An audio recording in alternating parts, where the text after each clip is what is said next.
Hello, this is Socially Triggered, and this video is going to be on should billionaires exist? Now, if you've watched any of my videos, you'll probably know my answer to should billionaires exist, and the answer would be yes. There's no reason why billionaires shouldn't exist, but we're going to watch the agenda, and the agenda is a TVO show that is quite good, actually. It had some major stars on it. It's like this little TV show, but it's quite impactful in terms of society. And the TVO show basically has had Jordan Peterson. It's had some pretty major players, as I said. And on this one, it's going to have Anand, and I cannot pronounce his last name, sorry, but it's going to have this guy who's a bit of a socialist, but he's a famous socialist. He's a contributor for NBC and a whole bunch of channels. So I kind of want to show his opinion and rebut it and just sort of explain why there should be billionaires in the world. So we're going to watch it, and hopefully this works. This is my first attempt to watch a video and comment on it in this format. So we'll see if this works, hopefully.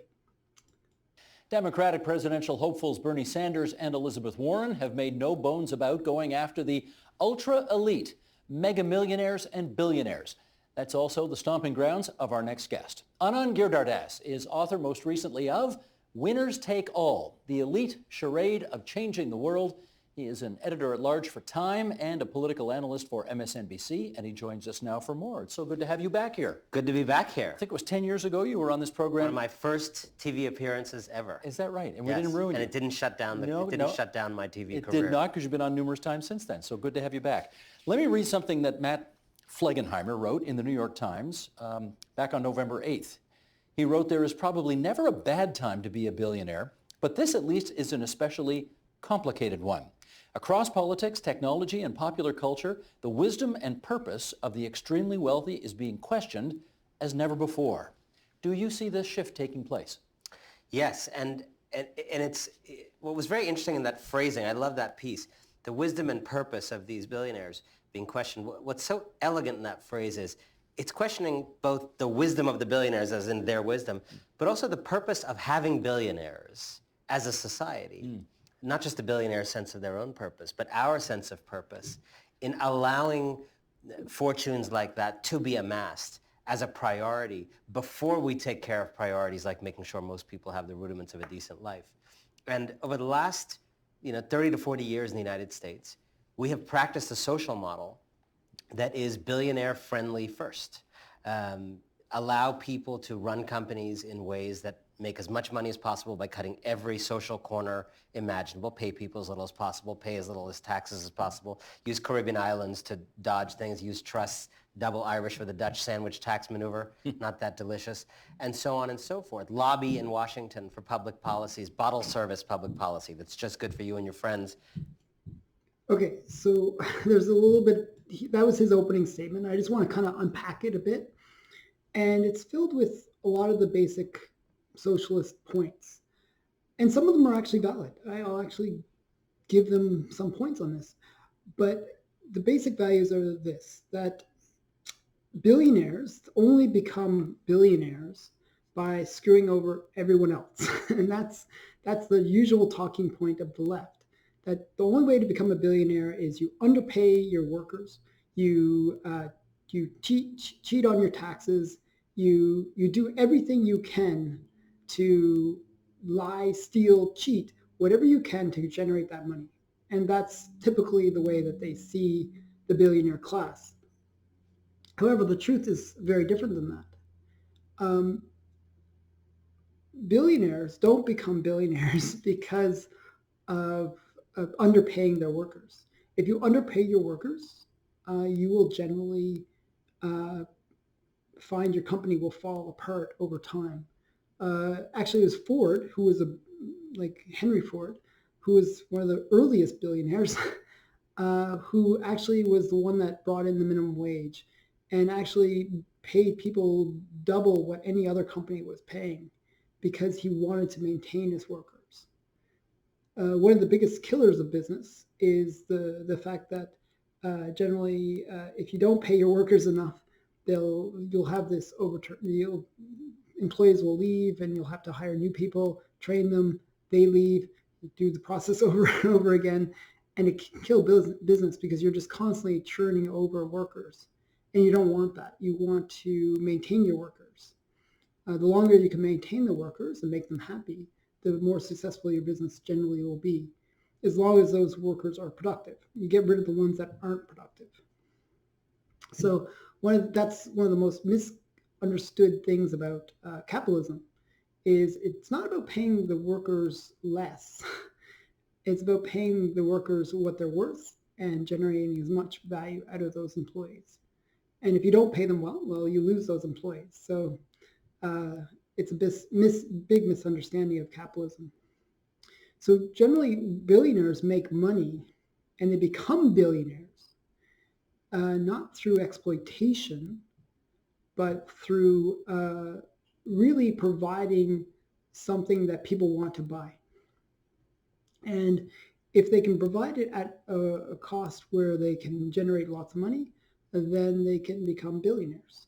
And it's that simple. Now, the thing that he was mentioning at the end is very true, that in the US and in Canada and in most countries, the billionaire class and these wealthy individuals have huge power and sway with the government. And it kind of creates this thing called crony capitalism, which I hate. It's a major pet peeve of mine. But it's not the fault of the capitalists, strangely enough. You think, oh, it's those evil capitalists that are using the system and abusing it, blah, blah, blah. It's not. It's actually the governments that are the problem.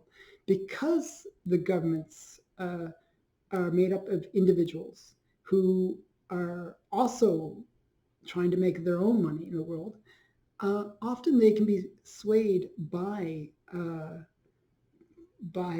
money in a briefcase or an envelope, and they can be lobbied to do things. And big companies not only can buy votes or buy these politicians, they can actually get votes because they are a company. They can influence all their workers to vote a certain way. Generally, politicians will be also swayed by votes themselves. So if they know that this company is behind them, well, they're more likely to support that company because they're going to get all the votes from the employees of that company. So those incentives are really the government that is the issue. That the government, creates this kind of system where it can give advantages to one business over another. And so what happens is businesses have to play the system in order to survive. So generally what will end up happening is the government is the problem. If you take the government out, if it is not a regulator, if it's not something that can favor one company over another, then these companies won't bother. Why would they bother paying off politicians? There's no advantage for them. So it's because of the institution of government that you get the existence of crony capitalism. And the existence of regulations also encourages the existence of crony capitalism. That the businesses, they're going to have to defend themselves. They're going to have to sort of act to fight against regulations, because any regulations can actually hurt their business. Unless they're regulations designed for hurting their competitors. And that's what generally ends up happening. The biggest companies will create more regulations merely to control the business of it and prevent competitors from entering in space. That's why a lot of big companies were like Google, for example, was pro net neutrality. Net neutrality is just a whole bunch of regulations on the internet. And they're pro that because it supported their business model. So it wasn't about making the internet better and freer. It was about supporting their own company's interests. So these are things to understand. It's not necessarily the evil capitalists that we have to worry about. It is the government intervention that does kill business. that we have to worry about. And this has nothing to do with billionaires, but it's it's just something to be understood. Okay, so I'm going to play some more. I comment a lot, but hopefully you'll appreciate this. It's going to be a long video because it's 30 minutes of his video, and it's even longer that I have to talk about it. So let's watch him some more. Not good for the commons. And then what you get is a defanged government that's not able to do big things for people, multiplying social problems because of that defanged government and because of all the ways you're employing people, et cetera. And then billionaires coming along and CEOs and others coming along and saying, what a shame. What a shame. These festering social problems makes my heart hurt. And this government not able to solve it, that's a shame. Let me step up. I can fix it. We have been talking, though, about the 1% ever since the Great Recession broke. So why do you think there's anything particularly different right now? I think, well, first of all, movements take time to build, right? There were Seattle protests in 1999. Mm-hmm. Occupy was in 2011. I think the financial crisis in 2008, 2009 had an enormous role in shattering not only opportunity, particularly for a lot of young people whose lives never were able to get off the ground then or since, but also shattering a certain mythology that the United States has practiced but also preached around the world. The mythology that the best society is achieved by leaving entrepreneurs alone. Right? That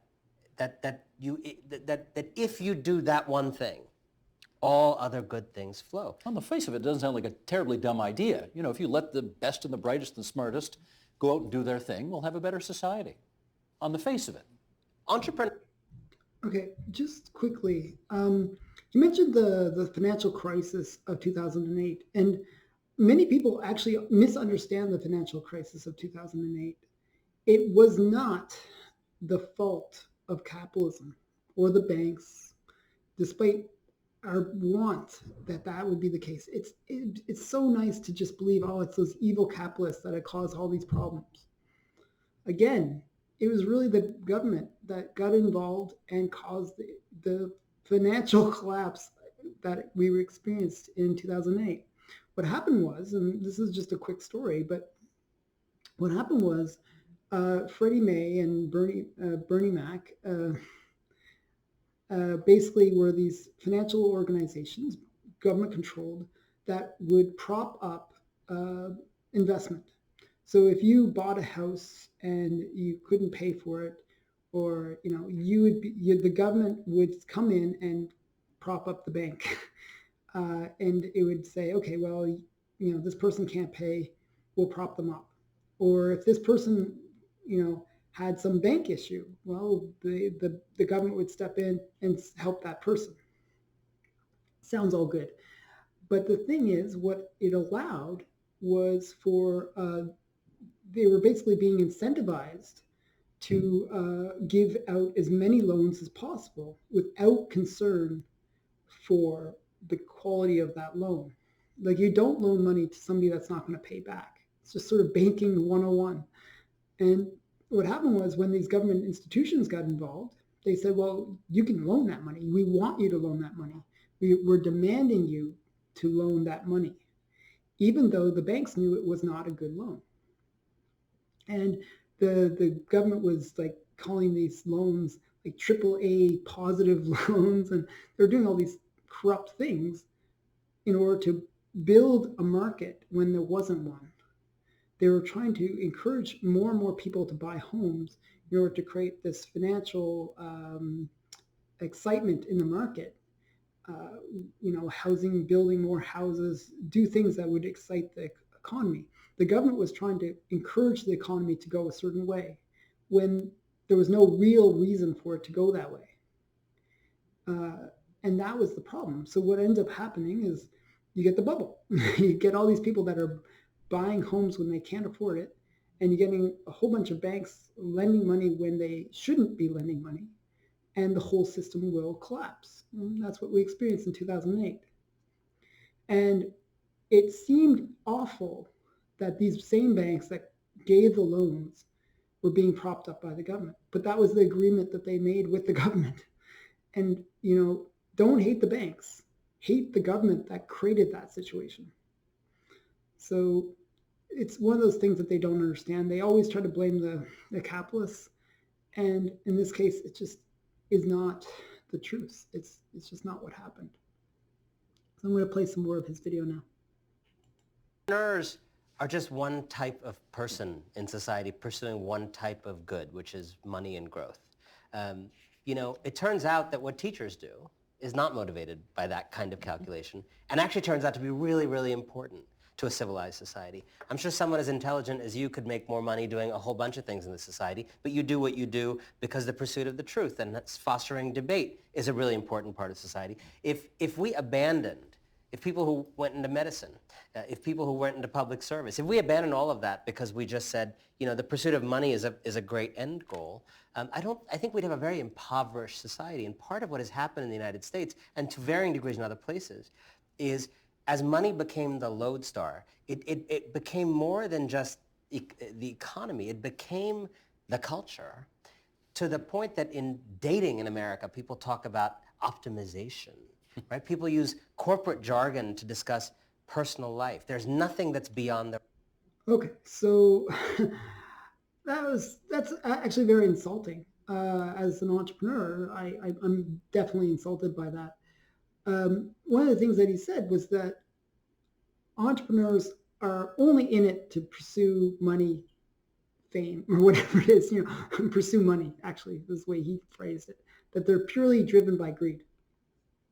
Now, and all these other professions, like being a teacher or being a doctor or whatever, those have no financial concern at all. They're not concerned about making money. Now, if you live in Ontario, you'll definitely know that that's not the case with teachers, because they are very well paid and they're always demanding more. It drives me crazy how much money they ask. And the thing is, we are all driven by different interests, and it's not about money always. I mean, money is useful, and it is a motivator. I can't deny that. But when we get into whatever profession it is, we usually do it based on interest first. Many people want to start their own business, and that's an entrepreneurial thing. It's not that they want to make lots and lots of money, or they think they'll be the next Bill Gates. They think that I'd love to start a business. I'd love to own my own little store, or my own, I have an invention that I want to promote. These kind of entrepreneurial things are not motivated by greed. They're motivated by interest.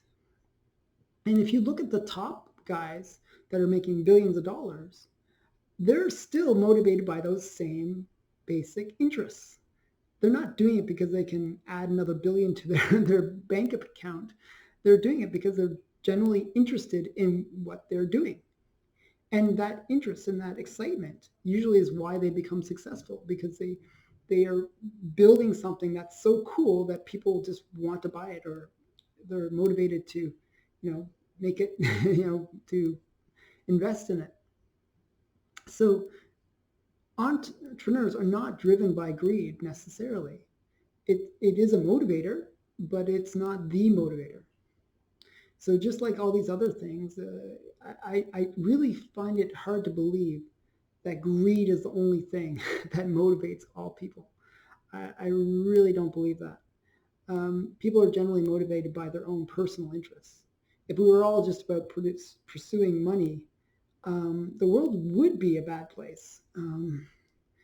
And often, that's not the kind of society anyone wants to live in. So yes, we do pursue money as individuals. Anyone does. Even a teacher, they don't work for free. A doctor doesn't work for free. They pursue these careers because they want to be well compensated for their efforts. But it's not the motivator for why they took those fields. And that's not the motivator for why entrepreneurs do the businesses that they do. So I think he's framing it in such a way that entrepreneurs are evil and everyone else is good. Wouldn't we want to help the good people in society and kill the entrepreneurs? It's a very socialist way of thinking. They just don't understand that entrepreneurs are good people too. Actually, maybe some of the best of us. No bias here. So yeah, let's listen to some more of this. the realm of this kind of business thinking. And I wrote the book to question the idea that the very people who prosecuted this business revolution, this leave entrepreneurs alone revolution, can now miraculously reinvent themselves as the solution to the problems they have caused. No, I appreciate that, but I do want to know how far you would go to, well, let me put it this way. Bernie Sanders says billionaires should not exist.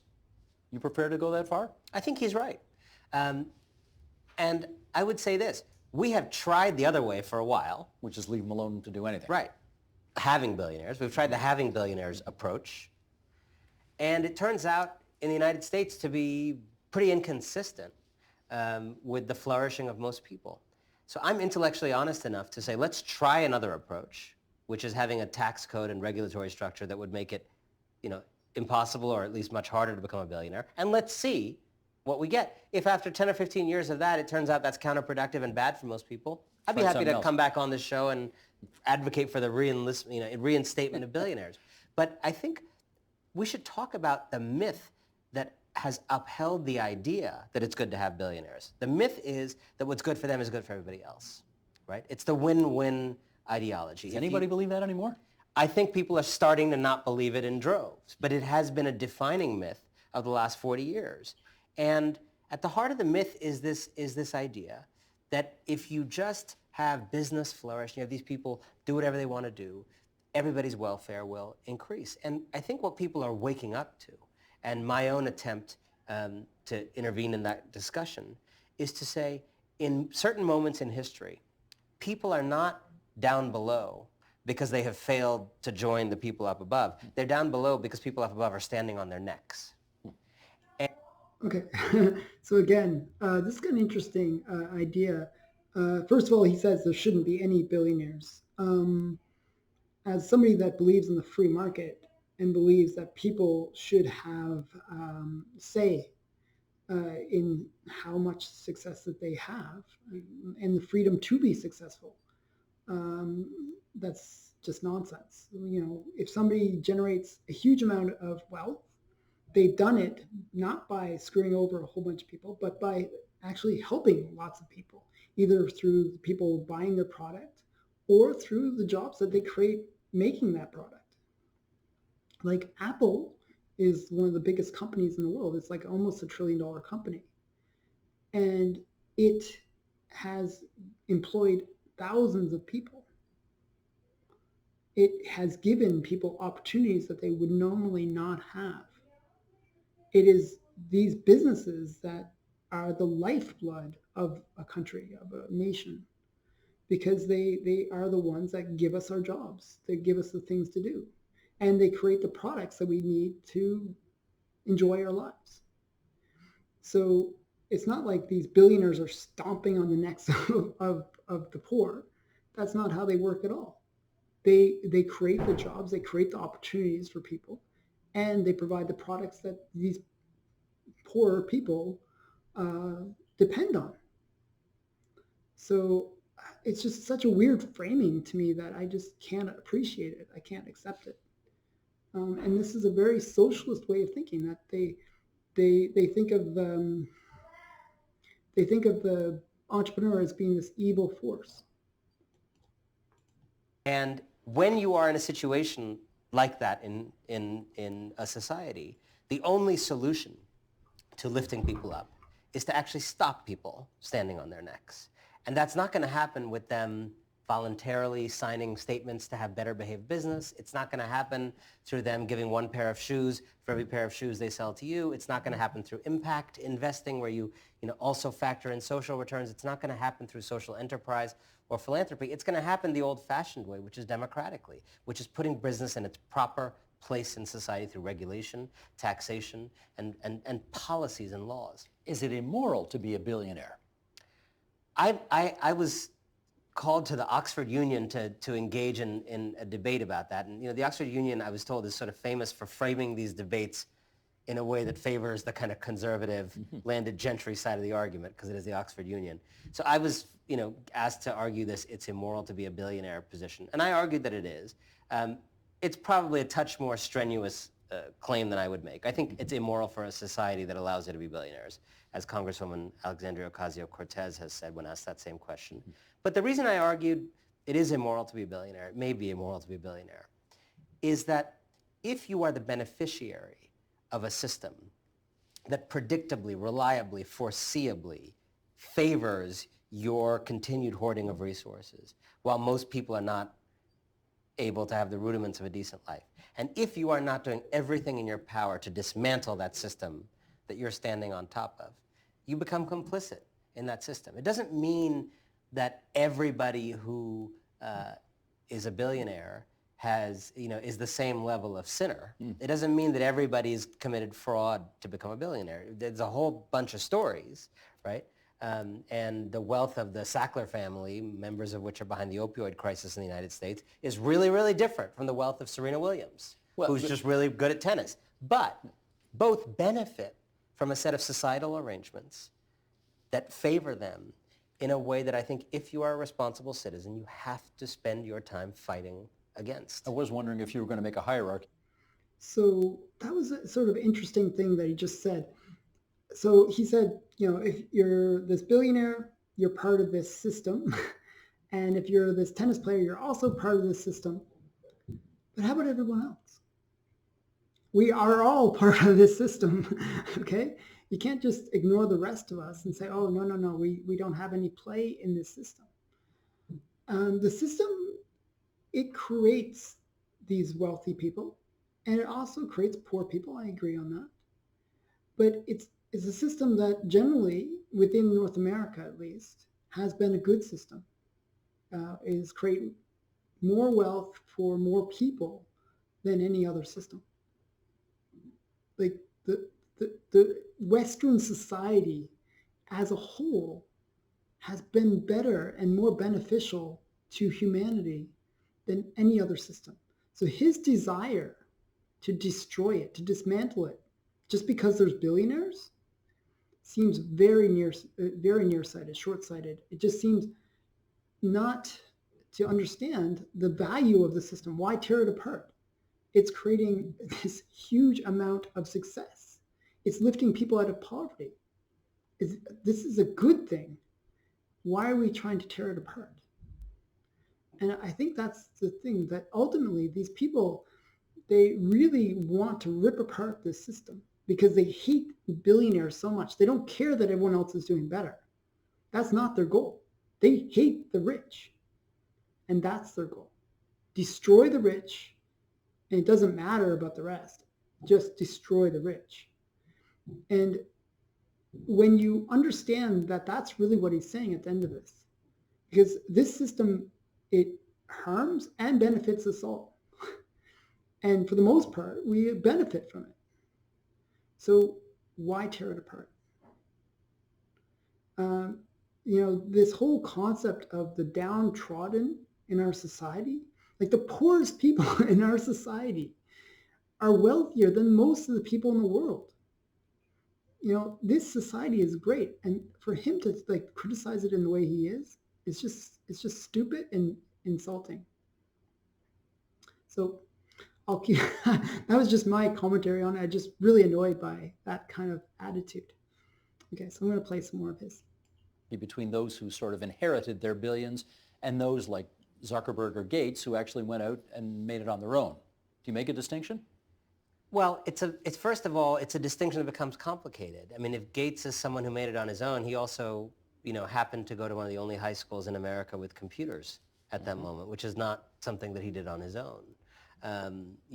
Mark Zuckerberg happened to be a white guy from upstate New York, and I don't think it's a coincidence that, his demographic is the only demographic generally who started some of these big tech companies. I'm not saying they didn't have anything else going for them. Right, They clearly but did. But I'm saying even... Okay, just quickly. Again, see, this is another common theme on the left. This identity politics. Oh, he's a white guy, therefore he's evil. Therefore he's privileged, and therefore he gets all these advantages that nobody else has. There's lots of black billionaires out there. There's lots of people who are Asian billionaires. There's people who have done well. And it doesn't matter what race you are. It's about having the skills and the drive and the ideas that generate that kind of money. So I hate this notion of trying to make it some like white versus everyone else kind of situation. It's not that. And Zuckerberg's Jewish, by the way. He's not truly white. He's actually Jewish, and they are separate in my mind. I think even in their own minds, they are separate. So he's a successful Jewish man, and I think it was good that he became successful because he built something that many people use and love. So yeah, it's just I hate this whole identity politics and the whole idea that they were privileged and that's why they became successful. There's lots of people that started out with nothing and became successful. And our society actually creates that opportunity. That's the amazing thing about our society, where we do have that mobility, where we can go from really having nothing to being very successful in our society. And this whole notion that rich kids have better schooling and all that kind of stuff, actually the truth is that generally it's sort of true, and to a certain extent, that rich kids do have better schooling because their parents will pay for that better schooling. But the goal in our society is to create those privileges for our children. I hate this idea that we all have to start from the same field, the same level. That's just not how we should be focusing. We should be doing whatever we can to privilege our children. So that means creating opportunities for our children, not denying opportunities for other children. So I hate that notion of that we're not on the same playing field, and therefore, that advantage that people have is unfair and unmerited and whatever. It's just not true. Okay, so I think I'm actually going to wrap up this video, and maybe I'll have to do multiple parts because this video goes on for another 20 minutes. And it's the same kind of stuff. He gets into the healthcare stuff, and it particularly bothers me because he creates this fake narrative that people can only start a business if they don't have to worry about healthcare. And it's just not true. It's just, I don't know where I'd love to see the stat behind that because I don't believe it exists. So there's a lot of stuff that he further talks about that he justifies his hatred for the rich with, and I just don't think it's a valid argument. I'd rather see arguments that really break down why it's so bad to have billionaires. Another thing that he talks about later in the video, and I'd have to do a whole video on this as well, is the whole concept of wealth tax. Now, wealth tax is particularly evil because what happens is with wealth tax, you're taxing the wealth of somebody. So let's look at Bill Gates. Okay, Bill Gates is worth, I think, around 60 some odd $billion, and you can check it. I don't know the exact number, but most of his wealth is not his own. It sounds weird. It's not his own wealth. What are you talking about? Well, what I mean by that is most of his wealth is tied up in his business. It's not something that he can just pull out. It's not like he has this big stack of money that he can just play with and do whatever he wants with. It is money that's tied up within his business. So if you have a wealth tax and he actually recommends like taxing it like 6 or higher % per year. So can you imagine that you're stealing as a country, you're stealing from this individual 6% of all the money that they've ever earned. And you're doing that every year. You're just chipping away at their whole business. You're chipping away at everything that they've built. It just seems utterly bad in terms of unfair, and also seems like it'd be very detrimental because what will end up happening is these businesses, because its wealth is owned, mainly in the business, these businesses will be gradually government owned. If it's 6%, well, it only takes like maybe 10, 15 years before that business is owned by the government. And that is a very dangerous thing, because whenever the government kind of controls things, it has a tendency of just destroying them. I've experienced that so many times in my childhood, watching government destroy business over and over and over again. And I don't want to see that happen. I want the government out of business so that business can flourish and it can create more jobs and give more people opportunities. That's what makes the West so successful, is generally, compared to some other countries, the government has a very small role in business. It's still too big of a role in my opinion, but it's at least a smaller role. So these are the things that really bother me about this whole discussion. This is why it's my first socially triggered video in a while.